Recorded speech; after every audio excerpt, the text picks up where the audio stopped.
तो आज हमें पढ़ना है इंडिकेटर्स। ओके। जी मैम। एंड अभी तक जो भी हमने पढ़ा है उस पे हम बाद में डिस्कशन करेंगे। First of all will learn indicators. तो there are two types of indicators. अभी तक हमने पढ़ा कैंडलस्टिक के बारे में, कैंडलस्टिक पैटर्न्स के बारे में, और अब हमें पढ़ना है इंडिकेटर्स के बारे में। आपको स्क्रीन दिख रही है? जी मैम। ठीक है। So there are two types of indicators. First one is leading indicator and second one is lagging indicator.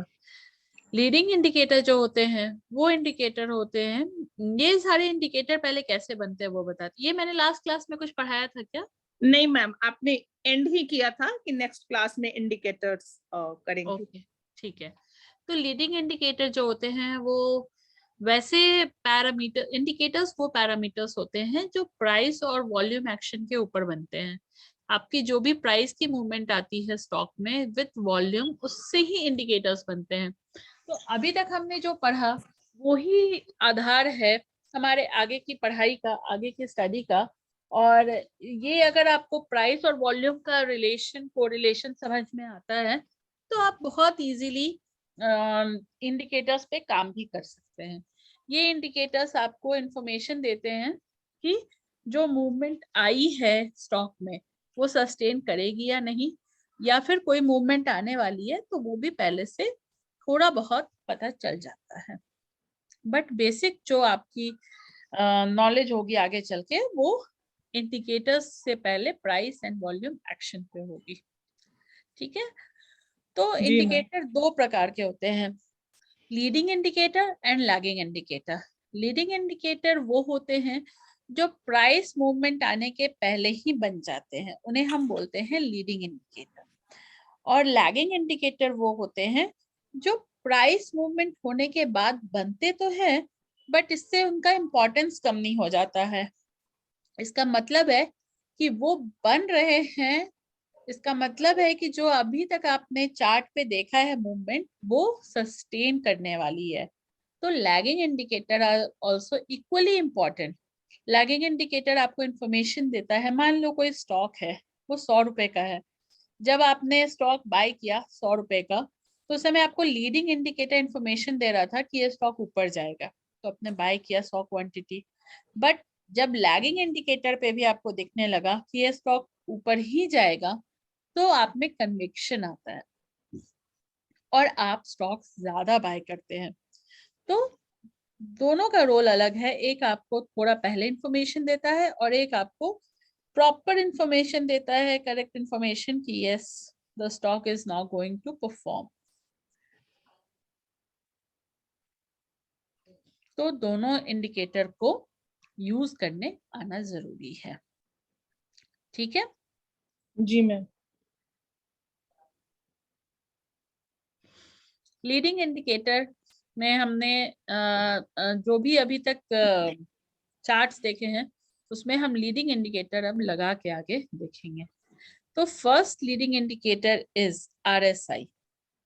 RSI हम लोगों ने काफी नाम सुना है because that is very famous indicator, but people don't know how to use this indicator. RSI.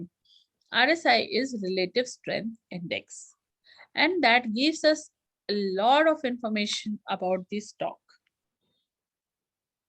वो हम indicator अभी देखेंगे चार्ट पे लगा के कि वो हमें क्या इंफॉर्मेशन देता है। देखिए ये इसका कैलकुलेशन पार्ट है but that is not important. RSI कैसे कैलकुलेट करते हैं वो इम्पोर्टेंट नहीं है, बस इम्पोर्टेंट ये है कि RSI जो है वो आपको स्टॉक का मोमेंटम बताता है और RSI आपको ये बताता है कि स्टॉक कितनी तेजी से अब ऊपर जाने वाला है या कितनी तेजी से अब नीचे आने वाला है। और ये हम कैलकुलेट करते हैं डिफरेंट पीरियड्स में। तो ये जो पीरियड्स होते हैं ये डेज होते हैं और ये हम जनरली 14 पीरियड के या 14 पीरियड के, 11 पीरियड के, 9 पीरियड के, 3 पीरियड के भी कैलकुलेट करते हैं, देखते हैं। बट वो इंफॉर्मेशन हमें चार्ट पे डालते ही मिल जाती है कि हमें कितने पीरियड का करना है, तो हमें कैलकुलेशन आने की जरूरत नहीं है। बट मैंने एक फॉर्मूला लगा के रखा हुआ है। This gives you an idea of momentum. Okay, now एक बहुत बड़ा मिथ है आरएसआई के बारे में कि आरएसआई ओवरसोल्ड और ओवरबॉट होता है। यस, ये टर्म्स जो है ये बहुत जनरली यूज होती है और लोग इसमें बहुत फंसते हैं। आप, ये मिथ होता है कि आरएसआई को 70 के ऊपर अगर आरएसआई चला गया तो वो ओवरबॉट जोन में है, और 30 के नीचे अगर आरएसआई आ गया तो वो ओवरसोल्ड जोन में है। बट ऐसा होता नहीं है। मिथ क्या है, ये मैंने इसलिए लिखा है क्योंकि ऐसा ही आपको मिलेगा हर जगह पे। बट जी मिथ क्या है वो देखिए। मिथ ये है कि कोई भी स्टॉक अगर 70 के ऊपर आरएसआई उसका जा रहा है तो उसमें मूवमेंट बहुत फास्ट आती है, क्योंकि उसका RSI is a momentum oscillator, और आरएसआई की स्पीड बहुत तेज होती है। Relative strength index, strength of the stock, वो बहुत तेज होती है, इसलिए उसमें जो भी मूवमेंट आती है वो बहुत फास्ट आती है। और आरएसआई अगर 30 के नीचे है, इसका मतलब है कि नीचे की तरफ मूवमेंट बहुत फास्ट आती है। बट लोग क्या करते हैं कि अगर आरएसआई का पोजीशन 70 पे है तो वो उस स्टॉक को इसलिए बेच देते हैं, अगर उनके पास होता है तो, क्योंकि आरएसआई ओवरबॉट जोन में चला गया, और यहाँ पे वो गलती करते हैं। तो ये नहीं करनी चाहिए। आइए हम आरएसआई का एग्जाम्पल देखते हैं चार्ट्स पे।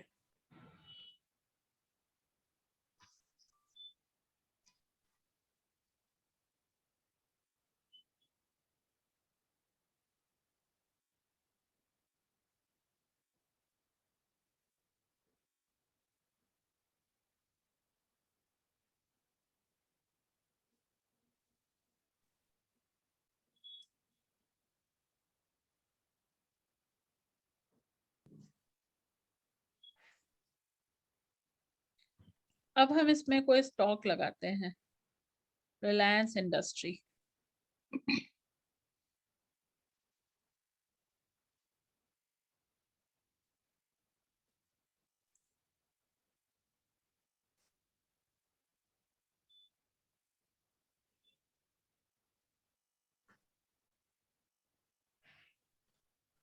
और हम मंथली चार्ट लगाते हैं, और हम कैंडल स्टिक लगाते हैं। और यहाँ पे जो है ये इंडिकेटर स्लैश जो लिखा है, यहाँ पे हम क्लिक करेंगे और यहाँ हम आरएसआई टाइप करेंगे। यहाँ आरएसआई आ गया। आरएसआई बाय डिफॉल्ट 14 पीरियड का होता है। ठीक है। जी मैम। अब देखिए, आप इस जगह पे देखिए, यहाँ पे आरएसआई 70 पे है, राइट हैंड साइड पे 70 दिख रहा है आपको, जी जी मैम। और ये है 70 के ऊपर जा रहा है, 71 गया। ठीक है, ये मैंने जी मंथली चार्ट लगाया है। जी और यहाँ तक कैंडल्स बहुत छोटे बन रहे थे, 979 पे थी stock. All of a sudden जैसे ही आपका आरएसआई 70 के ऊपर गया, the candle size has tripled itself. एक ही महीने में स्टॉक 979 से 1161 चला जाता है। ठीक है, जी जी मैम। उसके बाद एक छोटा सा आरएसआई में स्टैग्नेंसी आती है, फिर आरएसआई नीचे गिर जाता है। ठीक है, जी अगेन यहाँ पे आप देखो आरएसआई 70 के ऊपर जा रहा है। ठीक है, जैसे ही आरएसआई 70 के ऊपर जाता है, आपकी यहाँ फिर अप ये होता वाली है। कैंडल बनती है। ठीक जी है, और ये कैंडल आपको 1700 लेके सीधे 1700 से 2100 चली गई, 2200। जी So this is the fast movement of a stock based on the RSI. Okay, people जी यहाँ पे क्या करते हैं, 70 के ऊपर चला गया मतलब आरएसआई ओवरबॉट जोन में है और इसे बेच दो। बट उन्होंने कितना बड़ा मूवमेंट खोया ऊपर की तरफ वाला, और अगर यहाँ पे उन्होंने कोई पोजीशन फ्यूचर वगैरह में शॉर्ट किया है तब तो उनकी बैंड है। जी but this is the myth. आप गूगल करोगे, कहीं पे भी पढ़ोगे, आपको यही इंफॉर्मेशन मिलेगी कि स्टॉक अगर आरएसआई 70 के ऊपर है तो स्टॉक को सेल करो, but that is the wrong thing. आप अभी देखो, स्टॉक 70 पे है और यहीं पे 70 से ऊपर जाने की तैयारी में है। ठीक है, इसी जी मंथ में 70 से ऊपर 72 71 जा चुका है। आप खुद सोचो कि ये स्टॉक अभी कितनी बड़ी मूव दे सकता है यहाँ से। This is live. मैं अगर झूठ बोल रही हूँ तो ये नीचे गिरेगा, नहीं बट नहीं अगर ये बात सच है तो इट शुड जी गो अप। ठीक है, जी this is what we should learn about RSI. RSI एक इंडिकेटर है जो हमें पहले इंफॉर्मेशन देता है। ठीक है, अब इसके बाद जो लैगिंग इंडिकेटर्स है वो बाद में बनेंगे और बाद में हमें बताएंगे कि हमारी मूवमेंट जो है वो सही थी या गलत थी। बट अभी जो हमें आरएसआई बता रहा है वो यही बता रहा है कि there can be a big movement in this stock right now. ठीक है, जी अब आरएसआई में कुछ और चीजें होती है जो समझने की होती है। आरएसआई में दो चीजें होती है, एक क्रॉस ओवर्स होते हैं। ठीक है, आरएसआई का एक खुद ही एक आरएसआई 14 ले लो आप और दूसरा आरएसआई 11 ले लो, दोनों आरएसआई एक दूसरे को कट करते हैं तो उसे हम बोलते हैं क्रॉस ओवर्स। और दूसरा होता है डाइवर्जेंस। तो पहले हम डाइवर्जेंस देखेंगे। आरएसआई में डाइवर्जेंस बनती है, that is called RSI divergence. It is very very important to learn, और ये चीज जो है ये आपको बहुत बड़ा पैसा बना के देती है, तो इस पे हमेशा आपको ध्यान देना होगा। आरएसआई डाइवर्जेंस एंड जीरोधा में तो ये आरएसआई डाइवर्जेंस आजकल दिख जाता है खुद से, बट जी आपको कोशिश करनी है कि आप खुद से ही आरएसआई डाइवर्जेंस निकालना सीखो, और आरएसआई डाइवर्जेंस आप खुद से नेकेड आईज से देखने की कोशिश करेंगे।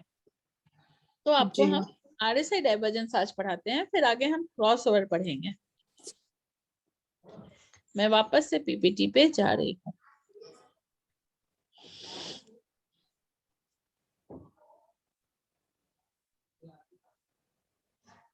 अब चाहे तो इसकी एक पिक्चर ले लीजिए। जी There are two types of divergence, bullish divergence, bearish divergence.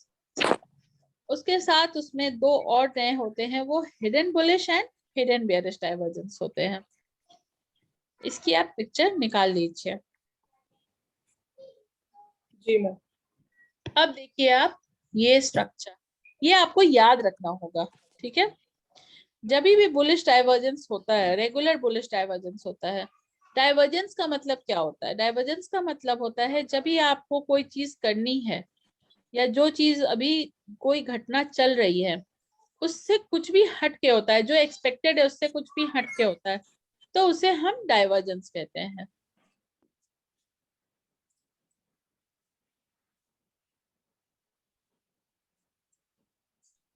Ji ma'am तो ओवर हियर एक डाइवर्जेंस कब हम आइडेंटिफाई करते हैं? जब जो चीज होना चाहिए अगर वो नहीं होता है, रेगुलर से हट के होता है, तो उसे हम डाइवर्जेंस कहते हैं। बुलिश डाइवर्जेंस जब बनता है तो क्या होता है? स्टॉक जो होता है वो लोअर लो लगा रहा होता है, एक लो दूसरे लो से नीचे, एक लो दूसरे लो से नीचे। सो जब आप इस लाइन को जोड़ोगे तो आपको एक लोअर लो की सीरीज दिखेगी। बट ऑन द कंट्रेरी आपका आरएसआई भी लोअर लो लगाना चाहिए आइडियली, क्योंकि आरएसआई भी आपके स्टॉक के हिसाब से, आपके स्टॉक के प्राइस मूवमेंट के हिसाब से मूव करेगा। बट यहाँ तो लोअर लो बन रहा है पर आरएसआई में हायर लो बन रहा है। अब देखो लोज जरूर जी बन रहे हैं, बट हाँ एक लो पुराने लो से ऊपर है, जी एक लो पुराने लो से ऊपर है। ठीक है, जी so this is lower low and this is higher low. Okay, ji when you find this kind of structure in a stock कि आपका प्राइस आपको इंडिकेट कर रहा है lower lodge, but your stock का आरएसआई जो है वो नीचे जाने को तैयार नहीं है, इसका मतलब है स्टॉक में कुछ और घटना घट रही है। इसका मतलब है कि वॉल्यूम ये लोअर लो बनाने में हेल्प नहीं कर रहा है, volume is not in tandem with the price movement, then only lower lows are being made over here, but it is not decreasing the RSI. Okay, so this जी is lower low and this is higher low. Okay, so when this structure is formed in a stock, all of a sudden when you see a spurt in the RSI, you will find कि stock का price भी बहुत तेजी से ऊपर की तरफ move करेगा। ओके। सो हमें ये पॉइंट आउट करना है और ये फाइंड आउट करना है एक स्टॉक में ऐसा स्ट्रक्चर किसी में बन रहा हो तो उस स्टॉक को जब भी इस पॉइंट पे जहां पे ये RSI का ये ये लाइन खत्म हो जाती है, वहां पे अगर आपको ऐसा गैप अप दिखता है, इस तरह की गैप अप दिखती है, या फिर आपको स्टॉक ने नीचे जाते जाते नीचे की कैंडल स्टिक के बाद एक ग्रीन कैंडल स्टिक बनाई हो वैसा दिखता है, तो in that case you should by that stock, keep a stop loss below this black line. ये जो लाइन है इसके नीचे आपको स्टॉप लॉस लगानी है और होल्ड द स्टॉक। अगर RSI का ये डाइवर्जेंस फेल होता है तो स्टॉक यहाँ से नीचे आ जाएगा, बट अगर RSI का ये डाइवर्जेंस सक्सेसफुल होता है then stock will go up and up and up. Okay, ये स्टॉक यहाँ पे आप देखोगे 3000 के नीचे था एंड ये डाइवर्जेंस के बाद स्टॉक ने हाई बनाया 4000 के ऊपर का। जी ma'am. So this is how the stock gives you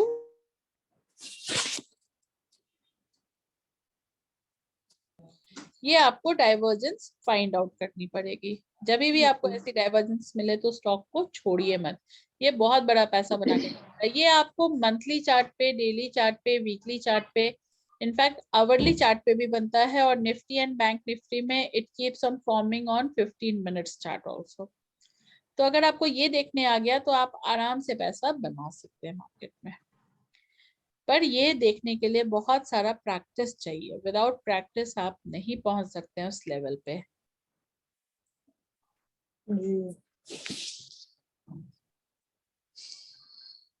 now ये है regular bearish divergence. Bearish divergence में क्या है, स्टॉक ऊपर ऊपर ऊपर जा रहा है बट उसे RSI सपोर्ट नहीं कर रहा है। दो लाइन बनी, एक ऊपर की तरफ, एक इधर ऊपर की तरफ। ये लाइन ऊपर की तरफ दिख रही है, ये लाइन नीचे की तरफ दिख रही है। यहाँ हायर हाई बन रहा है, यहाँ लोअर हाई बन रहा है। This shows a bearish divergence. और जब भी एक ऐसे लाइन ड्रॉ करो और यहाँ पे रिजेक्शन दिखे स्टॉक में, एक पॉइंट के पास जाके डोजी बन रही है और स्टॉक नीचे की तरफ आने की कोशिश कर रहा है और आपको ऐसा डाइवर्जेंस भी दिख रहा है, इसका मतलब है कि स्टॉक नीचे आएगा तेजी से। And that only happened over here, but ये फेल भी होते हैं। तो मेरी बाइंग सेलिंग यहाँ पे रहेगी, ये बेयरिश है यानी नेगेटिव है, ये सेलिंग यहाँ पे रहेगी। मैं शॉर्ट सेल करूंगी स्टॉक को इस पॉइंट पे, तो मेरा स्टॉप लॉस इसके ऊपर का रहेगा, जस्ट इसके ऊपर का। तो बहुत छोटा स्टॉप लॉस है और मेरे पास बहुत बड़ा पॉइंट है जो मिल सकता है। ठीक है जी। Now this is hidden bullish divergence. Hidden bullish divergence जो होती है उसमें आपको इस तरह के स्ट्रक्चर बनते हैं, हायर लोज बनते हैं ऊपर में और नीचे में लोअर लोज बनते हैं। स्टॉक ऊपर की तरफ जा रहा है, दो लोज बनाए जो दोनों लो एक दूसरे, बाद वाला लो पहले वाले लो के नीचे है, ऊपर है, हायर लो है। बट स्टॉक में RSI में लोअर लो बन रहे हैं, पहला लो और दूसरे लो में दूसरा लो नीचे है। सो जब इस तरह की स्ट्रक्चर बनती है तो हम इसे कहते हैं हिडन बुलिश डाइवर्जेंस। इसका नाम है hidden bullish divergence. Now you see, यहाँ पे जैसे ही RSI ऊपर की तरफ मूव करता है और स्टॉक में इस तरह का स्ट्रक्चर बनता है, ये आपको दिख रहा है बुलिश हैरेमी टाइप का स्ट्रक्चर बना है यहाँ पे। आप जी। इस ग्रीन कैंडल के बाद एंटर करोगे स्टॉक में, इसके नीचे आपका स्टॉप लॉस होगा और आप इसे होल्ड करोगे टिल द ट्रेंड कंटिन्यूस। ठीक है जी।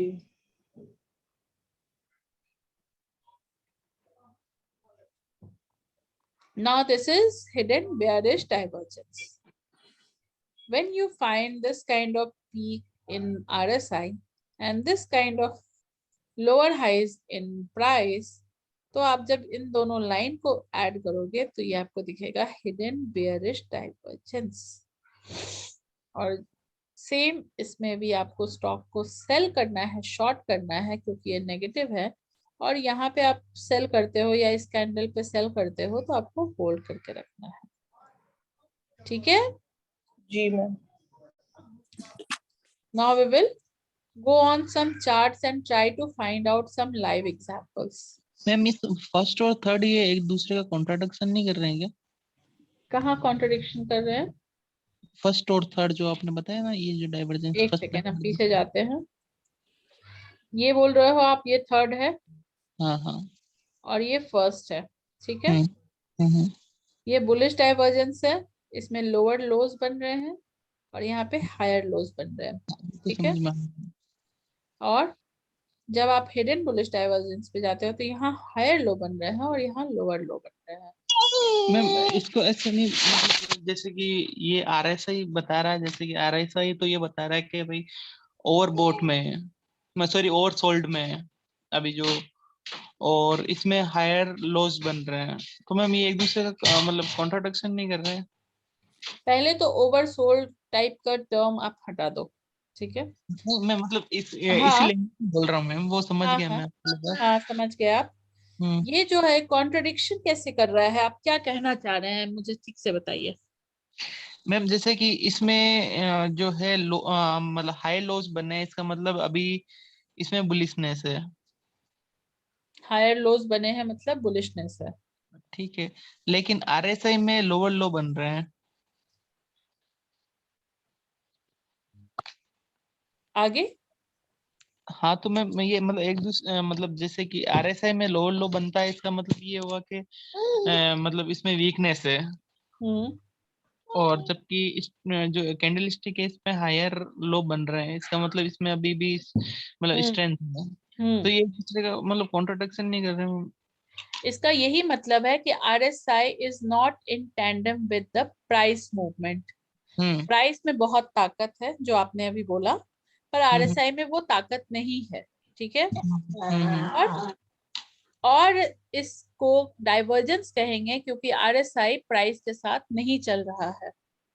पर अब यहाँ पे क्या होता है कि प्राइस जो है वो आपके RSI को ड्रैग करके ऊपर ले जाएगा, क्योंकि प्राइस एंड वॉल्यूम ये शो कर रहे हैं कि अभी मैं ऊपर जाने को तैयार हूँ, हम्म।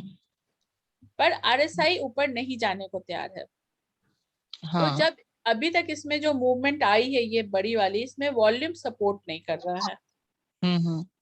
पर अब यहाँ पे आती है वॉल्यूम, ठीक है। ये हम्म। जो ग्रीन कैंडल है यहाँ आ गई वॉल्यूम, और हम्म। जैसी वॉल्यूम आएगी RSI ऊपर की तरफ भाग जाएगा। ठीक है ये मैम। दोनों कॉन्ट्रडिक्शन नहीं, इसी को डाइवर्जेंस कहते हैं। हर एक में आपको ये अलग ही दिखेगा, इसीलिए उसे डाइवर्जेंस का नाम दिया गया है। Okay ma'am. और इसी डाइवर्जेंस को प्ले करने आना चाहिए। ओके मैम, वैसे मैम जैसे चारों में से ज्यादा कौन सा बनता है, वैसे ऐसे पूछ रहा हूँ। सबसे हर एक ज्यादा हाँ नहीं, हर एक बनते रहते हैं। अच्छा, हर ठीक। एक जो स्ट्रक्चर है वो आपको स्टॉक पे बनते हुए दिखते हैं। Okay ma'am. चलिए हम स्क्रीन देखते हैं इन्वेस्टिंग पे, और हम फाइंड आउट करने की कोशिश करते हैं डाइवर्जेंस।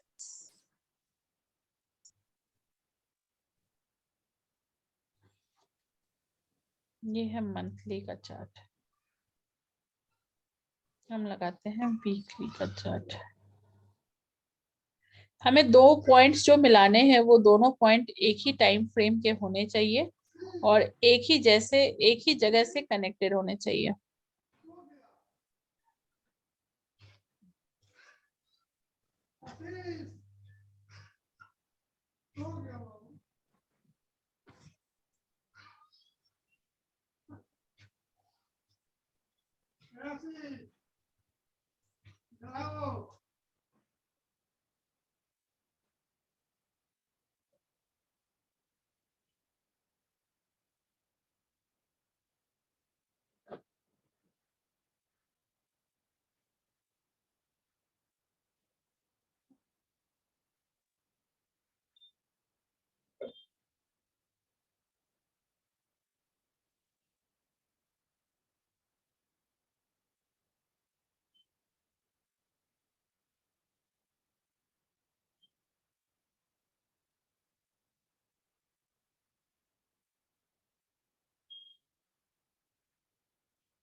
अभी आपको स्ट्रक्चर दिख रही है, ये वीकली चार्ट है।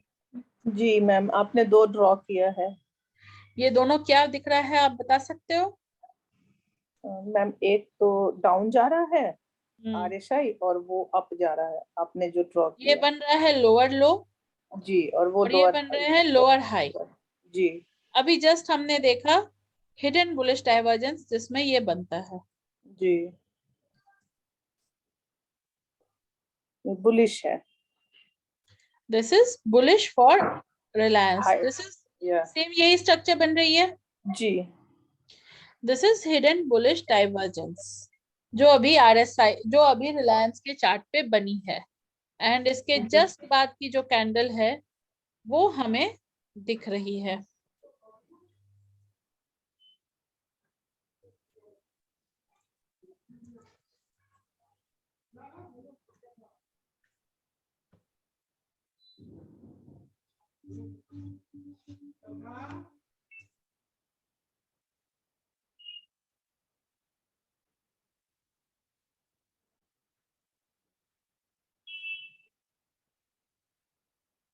ये दिख रही है आप लोगों को? ये जो आपने ड्रॉ किया, जी मैम। जो मैंने ड्रॉ किया सेम जी स्ट्रक्चर आप पीपीटी पे देखिए अभी। जी जी जी, थर्ड So वाले this में। is third वाले, bullish. this is hidden bullish divergence and we जी are seeing a green candle just after that जो लास्ट वीक ही बनी है। ठीक है, तो मेरा काम रहेगा कि मैं स्टॉक को 2608 पे बाय करूं, मेरा स्टॉप लॉस इसके 2464 के नीचे रहेगा, वहां से 2% 1% और नीचे कर दो आप, और मैं स्टॉक को होल्ड करूं and let's see how it moves. This is the live example of hidden bullish divergence. ठीक है, जी मैम। आपको मैं एक और दिखाती हूँ, ये लाइव है, अभी होने वाला है, मुझे पता नहीं है कि ये होगा या नहीं होगा।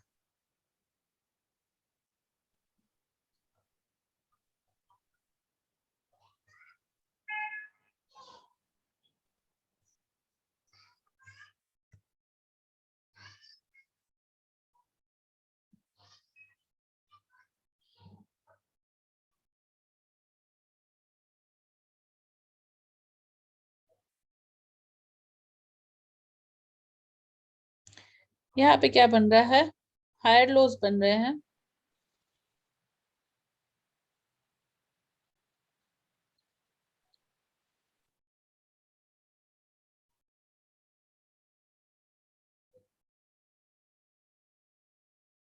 ये एग्जैक्ट पिक्चर परफेक्ट नहीं है पर यहाँ पे हायर लोज बन रहे हैं और यहाँ पे ऑलमोस्ट स्टैग्नेंट है, आप इसे लोअर लोज भी नहीं बोल सकते हो बट ये स्टैग्नेंट है। दिख रहा है आपको? जी मैम।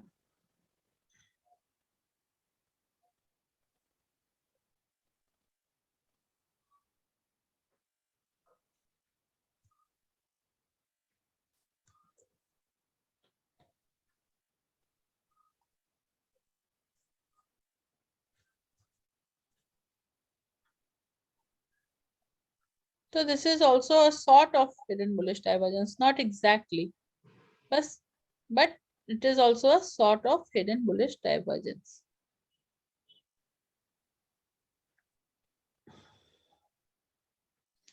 ये आप एक ही स्टॉक पे कई बार बनते हुए देख सकते हो। आपको क्या करना है, बस ऊपर की लाइन नीचे की लाइन मिलानी है, वो आपको खुद ही दिख जाएगा, या तो नीचे की लाइन मिल रही होगी या ऊपर की लाइन मिल रही होगी। ऊपर की लाइन मैम ग्रीन कैंडल्स जो अप होती हैं। ऊपर की लाइन आई मीन टू से बताती हूँ क्या, दो ग्रीन कैंडल्स के टॉप मिलाए आपने।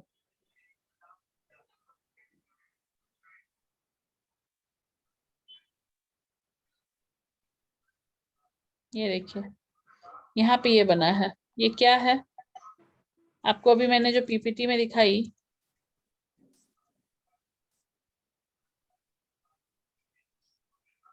ये बियरिश हो गया ma'am. This is a bearish divergence. ठीक है, जी, तो बेयरिश डाइवर्जेंस बनने के बाद में क्या करता है स्टॉक, डाउन चला गया। ये बना है 2328 पे और स्टॉक गिर के पहुंचा है 1894 पे।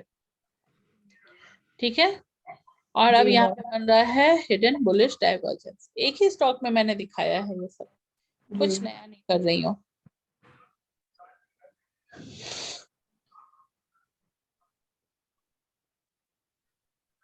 मैं बस सर्च कर रही हूँ। मैम इसको हिडन क्यों बोला आपने, मतलब क्यों है ये इसका उसका नाम है, डेफिनेशन? Hidden bullish divergence. नहीं मतलब इसके कुछ अपने अलग वो है क्या, फीचर्स है क्या? नहीं, ऐसा कोई फीचर्स नहीं है, ये नीचे की तरफ बनता है तो जी जनरली हिडन ही रहता है, आपको ढूंढना पड़ेगा, ऊपर की तरफ की लाइन को मिलाना इजी है, जी। इसलिए इसका नाम पड़ा हुआ है हिडन बुलिश डाइवर्जेंस, और कुछ नहीं है। ये देखो आप।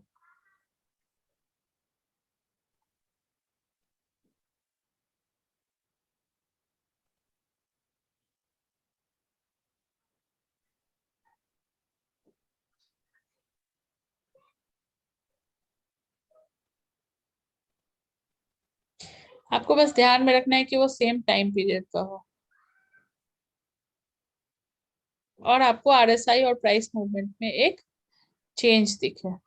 यहाँ पे ये मार्केट जब 2020 में गिरने वाला था तो प्राइस स्टैग्नेंट है, पर आरएसआई पहले ही गिर चुका है, जी। दिख रहा है आपको। जी। और आरएसआई उसके बाद गिरने के बाद स्टॉक बहुत तेजी से नीचे गिरा। ये था पॉइंट 1588 का, और स्टॉक गिर के पहुंच गया 900 रुपए पे। ठीक है, जी मैम। तो इस चीज की बस आपको ध्यान रखनी है, आपको ये बनाने आना चाहिए। और चारों का जो मैंने आपको बोला इमेज लेने को, वो इमेज हमेशा ध्यान में रखिए और उसके ऊपर प्रैक्टिस कीजिए। जब 10-15 बार आप प्रैक्टिस करेंगे तो आपको याद हो जाएगा कि कौन सा आरएसआई बुलिश है, कौन सा बेयरिश है, कौन सा रेगुलर बेयरिश है, हिडन बेयरिश है, कौन सा हिडन बुलिश है। ठीक है, एम जी आई ma'am. Clear till this point? Yes ma'am. जी मैम। अब हम इसके स्क्रीनशॉट लेके आपको भेजेंगे और बिल्कुल, फिर आप इसके जी। स्क्रीनशॉट लेके मुझे भेजिए कि इसमें ये जी। डाइवर्जेंस बना है। मैम ट्राई जी। टू फाइंड जी। आउट लाइव डाइवर्जेंसेस, जैसे मैंने रिलायंस का फाइंड आउट किया। सुनील जी, आप मुझे स्क्रीनशॉट्स नहीं भेजते हो कि आपने मैम क्या पढ़ाई की, क्या नहीं पढ़ाई किया, आपको उसके स्क्रीनशॉट्स भेजने चाहिए, तो मुझे समझ में आएगा कि आपको कितना समझ में आ रहा है। ठीक है, लास्ट क्लास मिस कर दी थी तो मैंने मालूम नहीं था कि स्क्रीनशॉट का आप बोल रहे थे क्या। कोई बात नहीं है, अभी से ध्यान रखिए, जो भी मैं पढ़ाती हूँ ना उसकी प्रैक्टिस कीजिए, और मुझे स्क्रीनशॉट आप ग्रुप पे या इंडिविजुअली भेज सकते हैं। और जी पूरा मैम। स्ट्रक्चर होना चाहिए, जैसे मैंने ये पेज दिखाया है उसमें रिलायंस इंडस्ट्री वीकली, ये डिटेल्स होने चाहिए, लाइन ड्रॉन होनी चाहिए, आरएसआई है तो आरएसआई होना चाहिए, ताकि मैं भी समझ सकूं कि आप बताना क्या चाह रहे हैं। उसके नीचे आप एक्सप्लेनेशन एक लाइन की लिख के भेजिए मुझे, तब मुझे समझ में आएगा आप लोगों से गलती अगर हो रही है तो कहाँ पे हो रही है। ठीक है, जी जी मैम। मैम। वो बताया था ना मैम एक बार, वो मतलब कि जो उसको मैं नाम तो भूल गया उसका, जो मंथली ब्रेकआउट आता है ना मैम, हाँ हाँ, वो कौन से जोन से बाहर आता है ना, उसको आपने कुछ दोनों नाम बताया। पोलैरिटी से, तो आपने कोई हाँ, स्टॉक बताया था जो काफी अच्छा था। मैंने मैम वही, मैं सबसे ज्यादा उसी पे ही ध्यान दे रहा हूँ अभी। बिल्कुल बिल्कुल, देखिए मैंने शुरू में ही बोला है कि जो भी चीजें मैं बताती हूँ जरूरी नहीं है कि आप हर चीज पे बहुत ध्यान से पढ़िए, पर हर चीज आपको आना चाहिए। तो जी मैम। बिल्कुल सही है कि आप जोन ऑफ पोलैरिटी पे काम कर रहे हैं, आपको अच्छे स्टॉक्स भी मिल रहे हैं, बहुत अच्छी बात है। हम सब से भी शेयर कीजिए, हमें भी जी। सीखने को मिलेगा कुछ नया। तो जी। जो भी आप कर रहे हैं वो आप स्क्रीनशॉट लेके भेजिए, साथ में ओके। ये जो नई चीजें हैं ये आपको आनी चाहिए। ठीक है, जी। तो ओके। जितना आप प्रैक्टिस करेंगे उतना आपको ये भी आएगी। मास्टरी तो एक में ही करनी है, बट बाकी चीजों पे भी फोकस करना है। Okay ma'am. ठीक है, ठीक मैम, इसमें आरएसआई से एक रिलेटेड क्वेश्चन था मैम। मैम वैसे हमें जैसे कि मैम अभी जैसे कैंडल स्टिक तो मैम मैं मंथली या वीकली ही देख रहा हूँ, मतलब ज्यादातर वो ही देखता हूँ। मतलब लेकिन मैम जैसे ये आरएसआई देखना हो तो आरएसआई मतलब कौन सा प्रिफेर करें, डेली वाला या मंथली वाला या वीकली वाला? आरएसआई भी आपको डिपेंड करता है आपके टाइम फ्रेम पे, आप क्या करना चाहते हैं। अगर आप पोजिशनल ट्रेडर हैं तो आप वीकली देखिए, देखिए अभी जैसे वीकली में कितना अच्छा यहाँ पे डाइवर्जेंस है। आप हम्म। वीकली देख रहे हो, आपको डाइवर्जेंस दिख रहा है, वीकली ज्यादा श्योर शॉट होता है, आप इधर स्टॉप लॉस 200 रुपए का लगा के 150 रुपए का आप इसको होल्ड करो। अब हम्म। देखो इसमें कितनी बड़ी मूव आती है, तो डिपेंड करता है। और अगर आप कुछ दिन के लिए 5-6 दिन के प्लेयर हो तो फिर 5 दिन भी नहीं आप रहते हो तो फिर आप डेली देखिए। फिर आप इंट्राडे प्लेयर हो तो आप आवरली देखिए। ठीक है, डिपेंड करता है आप कैसे प्लेयर हैं। ठीक है। ठीक है, तो आज की क्लास हम इधर ही ओवर करते हैं, फिर हम मिलेंगे वीकडे या वीकेंड पे जब भी और में मतलब ऐसे ही मतलब बताइए मतलब वापिस, लेकिन कौन सा टॉपिक डिस्कस किया था हम लास्ट क्लास में आपने? लास्ट क्लास में हमने कैंडल स्टिक के जो चार्ट पैटर्न्स थे वो खत्म किए थे। वो सब हम आगे पढ़ेंगे। आई मीन सॉरी, वो सब की वीडियोस मैं शेयर करूंगी। मैं लास्ट वीक भी शेयर कर रही थी पर कुछ प्रॉब्लम आ रही थी, तो मैंने ठीक है, अपने टेक्नीशियन को बोला है मुझे वो थोड़ा कुछ भी जो भी प्रॉब्लम है वो सॉर्ट आउट करके मुझे बता दें, तो फिर मैं आपको शेयर कर लूंगी। ठीक है। ठीक है, ओके ठीक है, ओके, फिर मिलते हैं नेक्स्ट क्लास में। मैम